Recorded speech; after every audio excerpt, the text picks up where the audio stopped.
Halo WhatsApp, baik lagi bersama saya Iksan Hardianto. Pada video kali ini saya akan melanjutkan tutorial Blink dari part sebelumnya. Kemarin part 1 kita sudah membahas apa itu Blink dan juga bagian-bagian Blink dan juga kita sudah membuat template. Nah, di part 2 yang sekarang ini saya akan membahas bagaimana cara membuat web dashboard. Oke, tanpa berlama-lama langsung saja kita mulai. Let's get start. Kemarin kita sudah membuat template. Nah, sekarang kita akan lanjut ke web dashboard editor. Jadi, di web dashboard editor ini, kalian nanti bisa atur ya untuk tampilan webnya.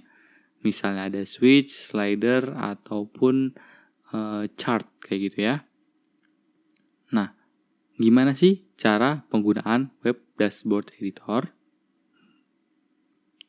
Yang pertama, sebelum Anda bisa membuat web dashboard editor, pastikan di bagian user profile itu kalian sudah mengaktifkan developer mode. Kalau sudah diaktifkan developer modenya, kalian bisa kembali ke template, kemudian klik templatenya, kemudian klik edit, kemudian pilih ke tab web dashboard. Untuk mengeditnya, kalian bisa menggunakan fitur drag and drop dari widget ya ke jendela dashboard. Jadi sebagian sebelah kiri itu ada widget box dan sebelah kanan ada bagian dashboard. Nah, kalian bisa atur tuh ya. Di sini Anda bisa tarik seperti ini ya. Misal switch saya tarik ke bagian dashboard. Nah, di sini kalian bisa menyusunnya posisinya misal di pojok kiri atau pindahin di pojok kanan. Ya. Terus ukurannya juga bisa kalian sesuaikan. Ukurannya bisa kalian lebarin kayak gitu ya. Ini tinggal tarik bagian ujung ya, ujung kiri bawah. Ujung kiri bawahnya kalian tarik. Nah, itu nanti bisa diatur sama kalian. Begitupun yang slider. Slider bisa kalian atur juga. Oke, tadi untuk menyusun sudah bisa, mengatur ukuran atau mengubah ukuran bisa, dan untuk hapus kalian tinggal arahkan ke widgetnya. Nanti di sini kan ada yang gambar tempat sampah ini untuk menghapusnya. Kemudian untuk menduplikat arahkan lagi ke widgetnya. Nah, di sini ada untuk duplikat ya. Pas diduplikat nanti dia akan otomatis jadi ada tulisan kopinya. Selain itu, widgetnya juga kalian bisa dapat konfigurasi. Untuk mengkonfigurasi, kalian arahkan ke gambar roda gerigi. Ya, nanti di sini kita akan contohkan bagaimana cara mengkonfigurasi dari masing-masing widgetnya. Widget di dashboard dan Blink App, keduanya menggunakan data stream yang sama. Namun, Anda harus mengkonfigurasi widget untuk web dashboard di Blink Console secara mandiri dan widget untuk aplikasi seluler di Blink Apps. Jadi antara web dan apps terpisah pembuatan dashboardnya ya. Jadi misalnya kalian sudah membuat dashboard di web, itu nggak otomatis terbentuk juga di apps-nya. Jadi kalian harus bikin lagi manual di apps-nya. Ataupun sebaliknya, misalnya kalian sudah buat di apps-nya. Nah, dia nggak akan otomatis tampil di webnya kayak gitu ya. Nah, di sini widget console untuk free user ya, kalian bisa menggunakan widget control ya. Di sini ada widget control yaitu ada switch dan slider. Kemudian ada widget display-nya ya. Display-nya ada LED, ada label, ada gaub dan chart. Sisanya harus upgrade ke Pro ya. Nah, saya akan jelasin dulu masing-masing widgetnya ya. Pertama dari switch. Untuk itu kita tarik dulu bagian switchnya. Oke, pas sudah ditarik, kita atur posisinya di mana ya. Widget switch mengirimkan perintah dan menampilkan status biner dari perangkat. Biasanya 1 untuk hidup dan 0 untuk mati. Pengaturan yang biasa digunakan untuk widget ini adalah ada judul ya, ada data stream, on value dan off value, kemudian ada warna dan show on off label. Nah, itu ada di bagian mana? Kalian ke bagian konfigurasi atau yang gambar roda gerigi. Kalian pencet ya. Namanya apa? Di sini misalnya namanya switch aja langsung ya, nggak usah diapa-apain lagi. Nah, kemudian data streamnya mau apa? Kemarin saya sudah bikin itu push button ya buat si bagian switch ini. Nah, jadi ada judul ya. Judul. Kalau misalnya nggak kita isi, dia langsung otomatis ngambil nama aliasnya. Kayak di sini PB. Ya, nama alias dari yang data stream yang udah kita buat di sebelumnya. Oke, ini dibiarin saja. Kemudian on value-nya 1, off value-nya 1. Biasanya kalau untuk on off kayak gitu ya. Jadi atur nilai 1 untuk menghidupkan dan atur nilai 0 untuk mematikan. Nah, kemudian kalau misalnya kalian juga bisa menggunakan fitur show on off label. Kalau misalnya kita aktifkan, nanti saat on gitu ya, nanti dia akan ada labelnya. Misalnya di sini akan nyala. LED nyala gitu ya. LED menyala. Off labelnya LED mati. Nah, itu bisa diatur. Dan juga posisinya bisa diatur, mau di kanan atau di kiri.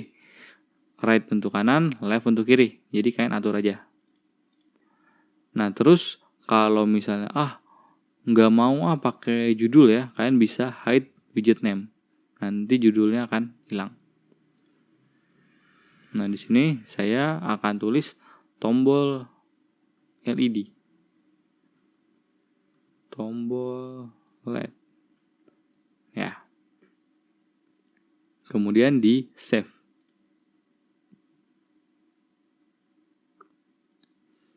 Nah, itu untuk switch. Kemudian ada slider.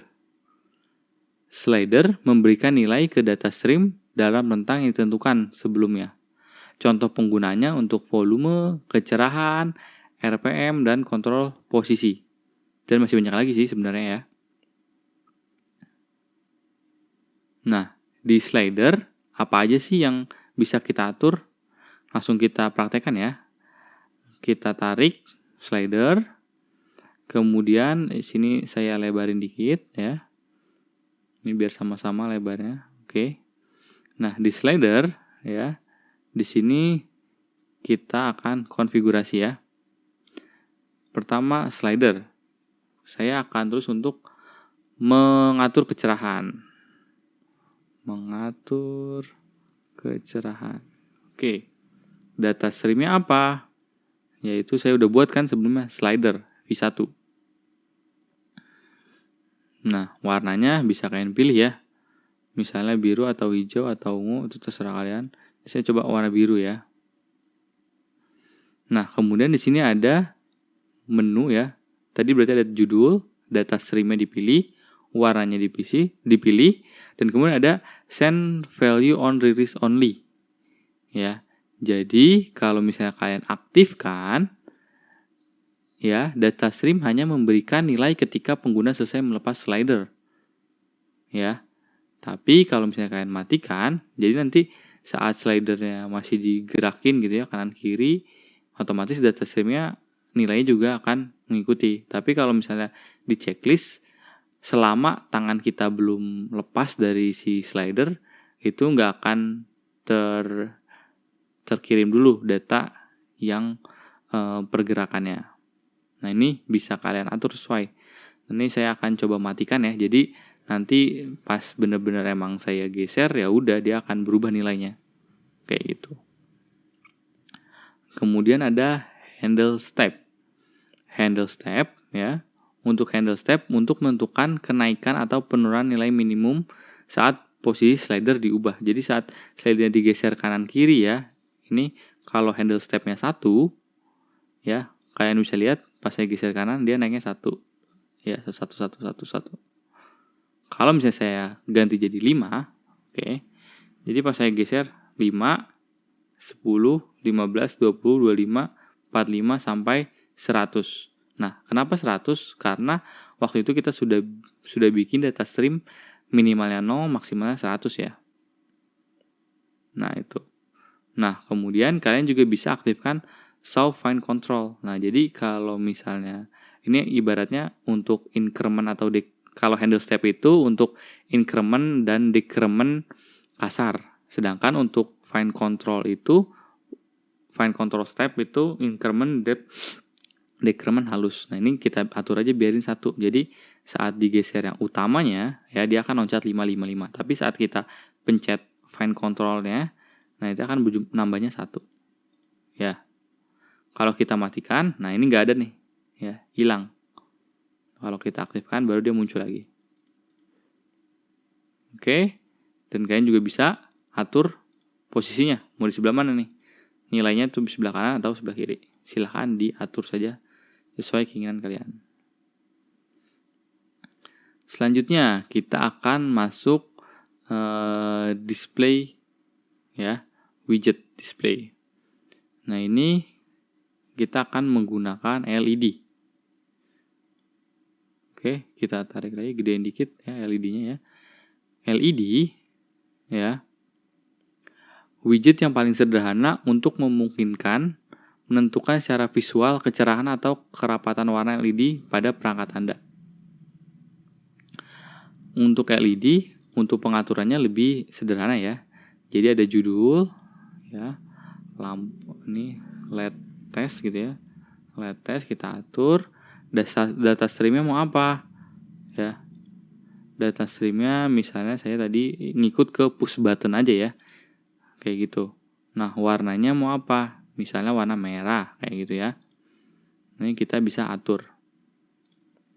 Sip. Jadi si LED judulnya LED test, data streamnya push button, dan warnanya merah.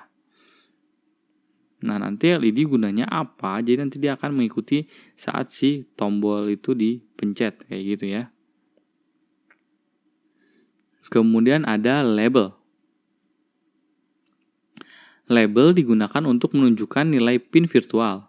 Misalnya panjang atau jarak atau massa, durasi, volume, suhu, atau dan lain-lainnya. Banyak ini ya. Dapat menampilkan secara horizontal atau vertikal. Dan juga untuk label ini memiliki perubahan warna widget berdasarkan nilai yang didapat. Dan untuk label sendiri pengaturannya seperti ini ya. Oke, ini label akan saya taruh di bagian sebelah sini ya, di sampingnya LED. Ya. Kemudian konfigurasinya ada apa aja sih? Pertama ada judul. Nah, kan label saya kemarin mau pakai di HT ya. Jadi saya bikin aja sini suhu. Data streamnya apa? Yaitu di suhu ya. Oke. Nah, terus kalian bisa atur nih alignmentnya. Rata kiri atau rata kanan. Ya. Sebelah kiri atau sebelah kanan. Bisa diatur. Terus kalian juga bisa change color based on value. Jadi nanti saat nilainya berbeda, warnanya juga bisa berbeda. Nah, ini kalau diaktifkan, lihat ada pilihannya ya. Ada yang warna-warni, ada yang 2 warna kayak gitu ya. Ada yang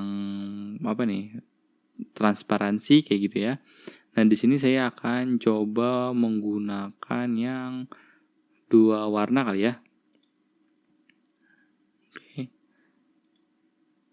Nah, di sini 2 warna gini deh ya. 2 warna. Oke, ini bisa diatur juga ya. Gradient tipenya ya. Bisa pas tengah-tengah kepotong kalau 2 warna yang berbeda gitu ya. Bisa juga dia itu ngeblur gitu ya, nyatu. Oke, kayak gini nggak apa-apa. Nah, ini bisa diatur nih sama kalian. Kan suhu kemarin dari 20 sampai 40 ya. Nah, ini bisa diatur. Misalnya pas 30 dia nanti berubah jadi warna merah gitu ya. Di sini saya akan atur menjadi 34. Jadi pas sudah 34 dia nanti akan merah. Oke. Pas 30 dia masih hijau lah ya, masih aman gitu ya. Suhu ruangan. Tapi pas 34 dia sudah mulai 32 lah ya, 32 udah mulai berubah warnanya. Oke, itu dia. Kemudian ada level, bagian level ya. Ini coba kalau kita aktifkan apa yang akan terjadi. Nah, bisa dilihat ya. Oh, nanti di sini akan ada muncul nih level posisinya ya. Ada vertikal, horizontal. Ya, ada nilai minimum dan nilai maksimumnya. Ini 0 sampai 100 kayak gitu ya. Ini coba kita atur aja sesuaiin dengan si ini kita ya. Data suhu kita. 20 sampai 40 secara horizontal ya boleh ya. Level colornya oke lah, biru aja biarin. Oke. Sudah beres. Kita save. Ya. Nah, nanti nih kalau misalnya dia suhunya berapa, ntar dia warnanya jadi hijau gitu ya. Nanti pas waktu suhunya tadi di batas yang berapa tuh? Tadi 32 apa 34 itu, ntar dia berubah warna jadi merah gitu ya. Nah, itu untuk label. Selanjutnya ada gaug. Gaug itu sebenarnya hampir mirip lah ya. Sama kayak label gitu, tapi ini ada berupa apa ya? Apa sih itu kalau misalnya kayak tampilan speedometer gitu ya, atau yang bensin itu loh. Nah, kayak gitu ya gaug. Nah, ini di gaug kita bisa atur apa aja sih ya. Kalau gaug itu untuk visualisasi yang bagus untuk menampilkan nilai numerik yang masuk. Ya, misalnya kayak ya sama kayak label ya, ada suhu, tekanan, volume dan lain-lain.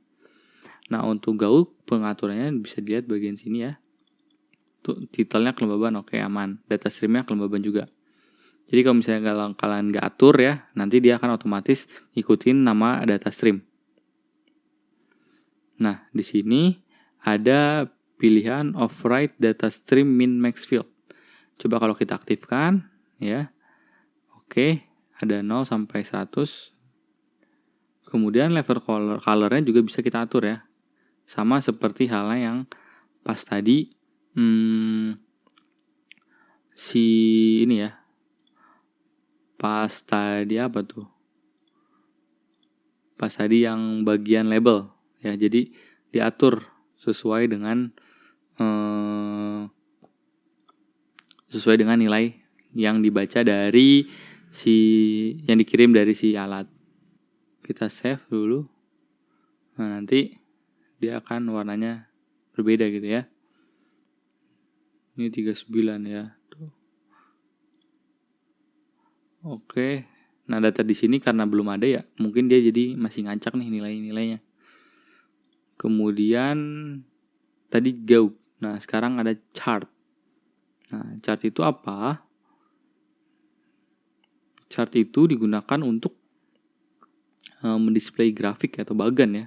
Misalnya gitu ya. Nah, ini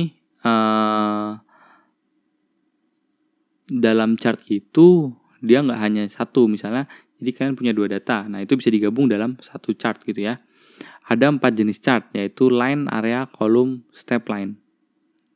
Oke, untuk bagian chart kita langsung saja coba tarik. Oke, sudah ditarik. Kita geser ya, kita gedein gitu ya si bagian chartnya ini. Nah, habis itu untuk mengkonfigurasinya kita menu setting ya di chart, suhu dan kelembaban gitu ya. Suhu dan kelembaban judulnya. Data streamnya ambil dari suhu ya. Oh, ternyata kalau mau nambah data stream ya, jadi dalam satu grafik bisa 2 gitu ya, itu harus upgrade. Jadi sayang sekali, jadi saya hanya tampilin satu aja dulu ya. Suhu aja deh ya. Suhu. Oke. Kemudian di edit chart, di bagian edit chart ya. Ini kalian suhunya tuh bisa ngambil average, min, off, max kayak gitu ya. Nah, ini saya akan ngambil average aja. Nah, terus chart tipenya ada line ya, line garis kayak gitu. Terus ada area, kalau area itu bawahnya nanti ke apa ya? Ada bawahnya gitu. Ada kolom, ada step line. Nah, step line itu nanti pakai titik-titik gitu lah ya. Kita pakai yang lain aja dulu ya. Warnanya kalian atur. Saya warna biru aja deh ya. Nah, terus di sini kalian bisa aktifin nih show axis Y. Ya, nanti jadi nilainya. Karena kemarin kan antara 20 sampai 40 ya. Kita bikin jadi sini ada minimal 20, maksimalnya 40.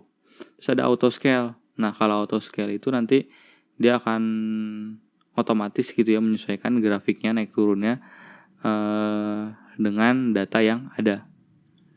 Ini boleh diaktifkan, boleh dimatikan. Terus ada override data stream min max value. Ini kalau kalian mau ngatur ulang min maxnya ya dari data stream yang sudah sebelumnya kalian buat. Gak usah lah ya. Ini saya hidupin auto scale-nya aja. Kemudian ada bagian enable zoom. Enable zoom itu bagus digunakan. Jadi saat misalnya ada data ini selama seminggu. Nah, kalian tarik dari mana ke mana gitu, nanti akan dia ngezoom datanya itu. Kalau Soul Legends sih enaknya kalau misalnya kayak udah upgrade ya, jadi sudah satu grafik itu bisa 2 data atau lebih gitu ya. Nah, itu nanti kan jadi warna, misalnya warna biru buat suhu, warna hijau buat kelembaban, warna merah buat tekanan udara kayak gitu. Tapi karena di sini cuma bisa satu, ya udah. Ya.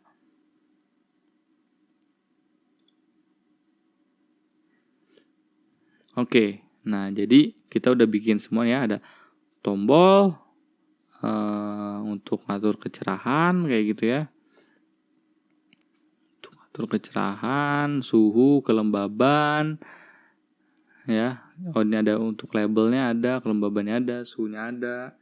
Jadi di sini udah ada 6 widget tadi ya, ada tombol, ada slider, ada LED, ada label, ada gaung, ada chart. Nah, kalau udah kita save dulu aja. Nah, ini kalau udah di save, kita bisa coba-coba tuh ya. Misalnya kayak bagian tombol LED, kita hidupin, LED menyala, LED mati, LED menyala, LED mati ya. Beda, sesuai dengan tadi kita tulis. Nanti untuk ngatur kecerahan, nah ini bisa diatur ya, geser kanan, geser kiri. Untuk label, gaung, dan chart itu nanti kita cobanya nanti pas udah ada di hardware ya, dapat data dari hardware. Ini untuk LED dan slider juga belum bisa, mungkin nanti akan saya tambahkan lagi bagian data streamnya ya untuk si LED gitu ya, untuk si LED test. Jadi nanti kan saya udah bikin sampai 3. Kalau gitu saya tambahin dulu data streamnya ya. Data streamnya saya tambahin satu lagi, virtual pin. Namanya di sini saya namain juga LED aja. LED ya, tipe datanya oke. Unitsnya minimal 0, 1 oke, default value 0. Oke, ini kita create aja langsung. Create. Nah, ini ada LED ya. Kemudian bagi lagi ke web dashboard. Nah, bagian LED test kita atur ulang jadi LED V4 save. Nanti jadi kita akan menyalakan mematikan LED yang ada di dashboard ini melalui si node MCU gitu ya. Si Wemos. Nah, ini kita save dulu. Oke, udah di save, berarti tampilan dashboardnya sudah selesai ya. Nanti kalian bisa atur ya, bisa sesuaikan sama kalian. Jadi jangan usah ngikutin saya. Kalau saya kan gak ada estetikanya nih. Nah, nanti kalian atur sendiri gimana cara biar estetik. Nah, itu untuk pengaturan dashboardnya. Oke, kita akan nextnya kita akan lanjut ke hardware-nya dulu ya dan pemrogramannya. Tapi saya akan bisa di video berikutnya ya. Karena saya rasa video yang sekarang sudah cukup panjang untuk penjelasan pembuatan web dashboard. Jangan lupa like, komen, dan subscribe, dan juga share video ini ke teman-teman kalian ya. agar saya juga lebih semangat lagi nih ya membuat kontennya. Dan kalau ada yang mau ditanyakan, silahkan langsung isi saja di kolom komentar. Sampai jumpa pada video selanjutnya. Bye-bye.